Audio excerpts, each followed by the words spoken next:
Chers frères et sœurs, bonjour. Écoutons la parole de Jésus ressuscité. Évangile de Jésus-Christ selon saint Jean. En ce temps-là, Jésus disait à Nicodème : « Il vous faut naître d'en haut. Le vent souffle où il veut, tu entends sa voix, mais tu ne sais ni d'où il vient, ni où il va.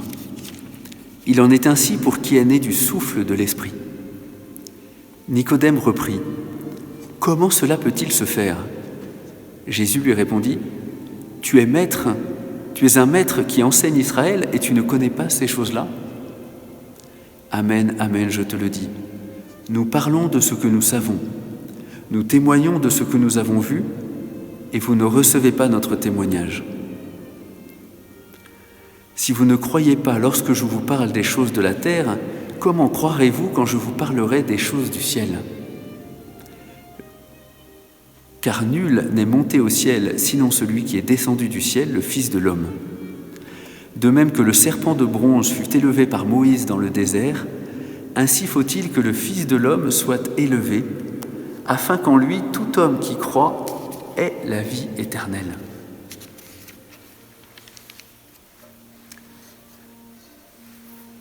Chers frères et sœurs, c'est aujourd'hui dans cet évangile le prolongement de l'entretien qui a commencé dans l'évangile que nous avons écouté hier, cet entretien entre Nicodème, comme dit Jésus lui-même, ce maître en Israël, et Jésus, qui est le maître. Et Jésus, donc, qui s'étonne finalement que lui, qui a cette mission d'enseigner le peuple de Dieu, ne connaît pas cette réalité de cette naissance d'en haut qu'il vient nous révéler.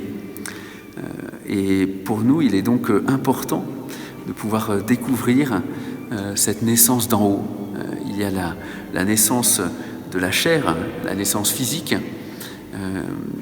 qui fait de nous membres d'une famille, mais il y a aussi la naissance d'en haut, la naissance d'eau et d'esprit, la naissance de Dieu, être engendré de Dieu, dit saint Jean, qui fait de nous des fils de Dieu, d'une nouvelle famille, un nouvel ordre de relations dans lequel Jésus nous introduit, qui fait de nous tous des frères et sœurs en Christ. Et Jésus veut que toute l'humanité entre dans cette famille. Voilà, demandons à la Vierge Marie, au cœur immaculé de Notre-Dame de Grâce en ce lieu, qu'en ce temps de grande épreuve, justement cette épreuve fasse grandir la solidarité et le sens d'une vraie fraternité dans notre pays et dans le monde entier, afin que l'Église soit vraiment ce lieu de l'unité de tous les hommes en Dieu.